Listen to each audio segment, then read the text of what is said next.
The topic which I have chosen for this international conference is financial capital to intellectual capital, the search for a new paradigm in accounting by the Indian corporate sector.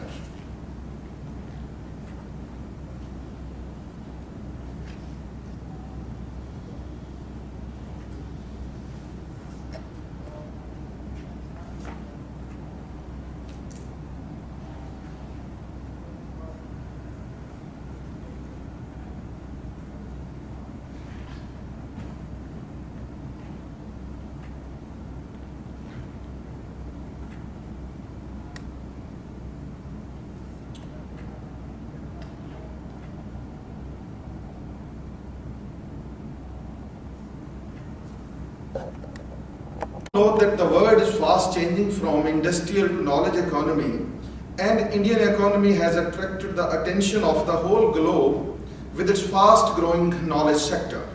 Today, India has made its presence felt in the information technology world and is considered as the premier destination for the global sourcing of IT and IT enabled services. The exceptional growth of the Indian IT software and services and IT-enabled service business process outsourcing sector has put a perceptible multiplier effect on the Indian economy as a whole. According to the estimates of Planning Commission, India's success in the export of IT software and related services over the past decade remains unparalleled. Total export revenues earned by this sector have grown from US $7.7 billion in 2001 to US $31.3 billion in 2006 and 7, thus showing a near 32% compound growth rate. India now accounts for 65% of the global market in the offshore IT and 46% of the ITES market. A majority of the Fortune 500 and Global 2000 corporations are sourcing IT and ITS from India. It is a fact that the people will be the key factor in the future, and their knowledge reservoir will be the most important resource of the organization. According to Pratibhinda and Peterson, the knowledge-based software and service export industry in India is by its nature human capital intensive with physical capital requirements confined to office space and hardware, and that in this industry production activity embodies technological learning that requires skills, knowledge and capabilities. Thus, the future drivers of the economy will no longer be capital, land or equipment, rather it will be the people and the knowledge, all the soft skills, because in a knowledge economy, intangible assets are the key drivers of market value. The real sources of success in this system are the intelligence, flexibility and innovativeness of the people, enterprises and nations. What's the need and scope of my study? It's evident from the above description that knowledge assets have a significant role in defining the growth of high-tech company.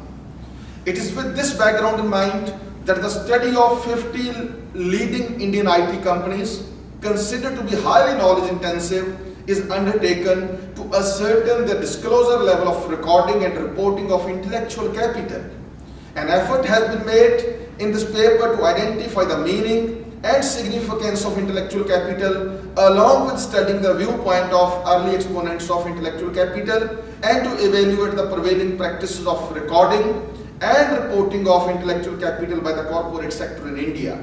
The scope of the paper has been limited to the selected 15 companies of the IT sector on the basis of the total income generated by them in the year 2007 and 8. This is the age of social transformation as per Peter F. Drucker. Then concepts of knowledge capital. What do we mean by knowledge capital and what do we include? Intellectual material that has been formalized, captured and leveraged to produce a higher valued asset. Then accumulated value of investments in employee training, competence and the future. Combined intangible assets of market, intellectual property, human-centered and infrastructure which enable the company to function. Information and knowledge apply to create value. Then intellectual capital is the net difference between the market value of a corporation and its intangible assets. Knowledge, information, intellectual property, experience that can be put to use to create wealth. So such sort of various definition and concepts that can be there as far as knowledge capital is concerned. So the 21st century factors of production, one is the intellectual capital, the other one is social capital, and the third one is the creative capital. Then what we include, what are the constituents of intellectual capital? Broadly speaking, intellectual capital consists of two components which are not only interrelated but are interactive also. These are human capital and information. Of these, human capital is the collective human competence comprising intelligence, education, skills, experience, intuition and imagination as influenced by emotional and motivational attributes. Obviously, this kind of knowledge is difficult to be documented, communicated and transmitted. On the other side, information constitutes those achievements and experiences of man which can be documented, communicated and transferred. These include books, papers, studies, reports, softwares, databases, CDs and patents. Knowledge capital comprises two interactive components as I have told you. Then exponents, Sevavi's model, the invisible balance sheet he proposed, theory for measuring knowledge capital by dividing it into three categories: customer capital, individual capital and structural capital. This is the Sevavi's model. Then Sekandia, the first corporation, first company which included the intellectual capital in its balance sheet, in its annual report. So Sekandia's view, intellectual capital denotes intangible assets including customer, market capital, process capital, human capital and the renewal and development capital.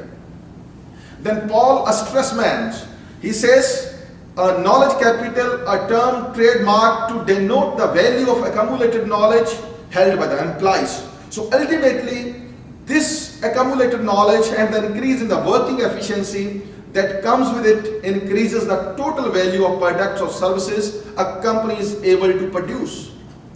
Then Kaplan, RS and Norton, DP's model. They suggested that the traditional financial reporting was too narrow in its outlook and that in particular it focused only in the present and in the past with no thought for the future.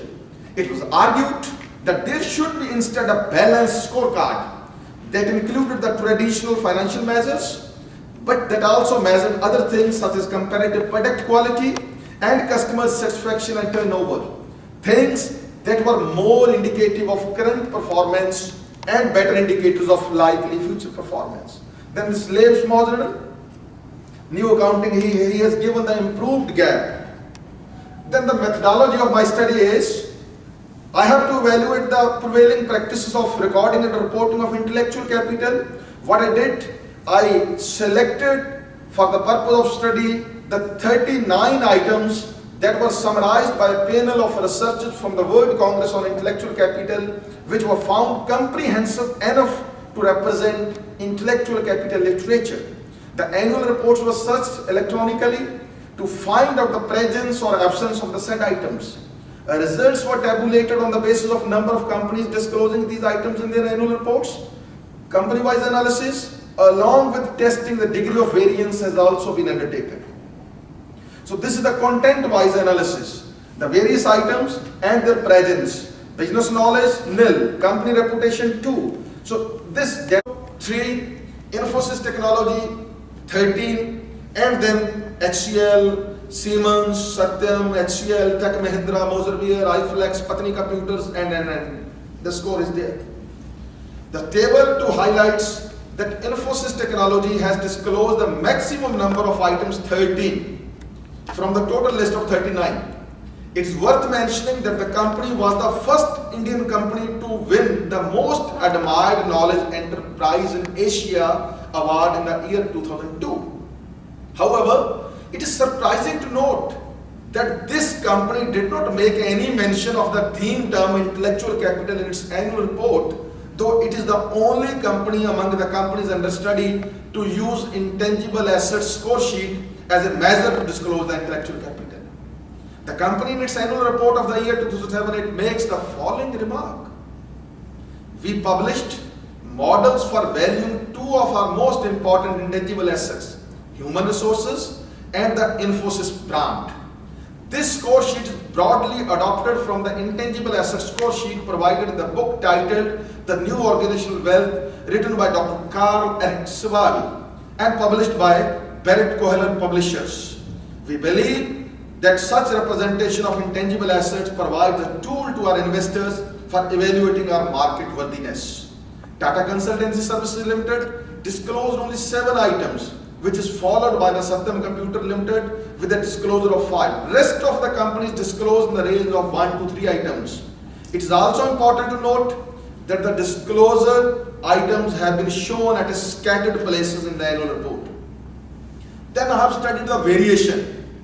Variation in the disclosure, mean disclosure is 3.9, standard deviation is 3.12, and the coefficient of variation is 80%. So there is a variation of 3.12 items on an average as suggested by the value of standard deviation. The coefficient of variation comes to be as high as 80%. So which indicates a significant variation in the item-wise disclosure in the annual reports of the companies. But last but not the least, there is no specific reporting of intellectual capital as a special part or content of the annual report in spite of its high relevance in the knowledge-intensive industries. Conclusions. First is, IC recording and reporting in the Indian IT companies is almost negligible. The average number of items reported by the companies is deplorably low, which suggests that there is neither awareness nor any interest to record and report intellectual capital variables by the companies. Then, it has also been found that there exists no clear-cut pattern or system of intellectual capital disclosure in the annual reports. The reporting was not uniform and no evidence of its clear-cut measurement was found in the annual reports. So thus, Indian companies are also lagging behind in the field of measurement, reporting and disclosure of intellectual capital. Our findings are found similar in comparison to various other studies on the subject at the global level. Bondage, Brenman, Pablos and Kamath, which signify very low level of intellectual capital disclosure. Certain suggestions. Number 1, the companies must create a culture that emphasizes the importance of intellectual capital in achieving business advantage. Second, the only or at least the main producers of wealth are information and knowledge. How knowledge behaves as an economic resource we do not yet fully understand. So we need an economic theory that puts knowledge into the center of the wealth producing process as suggested by Drucker. Then the accounting bodies at a global level should join hands to develop an internationally accepted valuation system of knowledge capital in order to give it a concrete shape and meaning. The Institute by Indian Society, the Institute of Chartered Accountants of India should be more concerned because of the knowledge-intensive economy of India and suggest the ways and means of showing knowledge capital as an asset in the balance sheet instead of cost in the profit and loss account. Last but not the least, some parameters must be defined for the disclosure of intellectual capital in a similar fashion as has been defined for the disclosure of corporate governance as per clause 49 of Securities Board of India in order to make a beginning in the field. So that's all. Then last is, the knowledge should be treated as a key source of production of wealth and a theory that puts knowledge into the center of wealth producing process need to be implemented. The accounting bodies should join hands to develop this valuation system.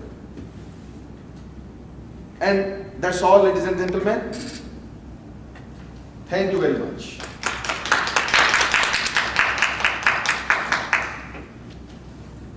Thank you very much for your actionable presentations. And any questions?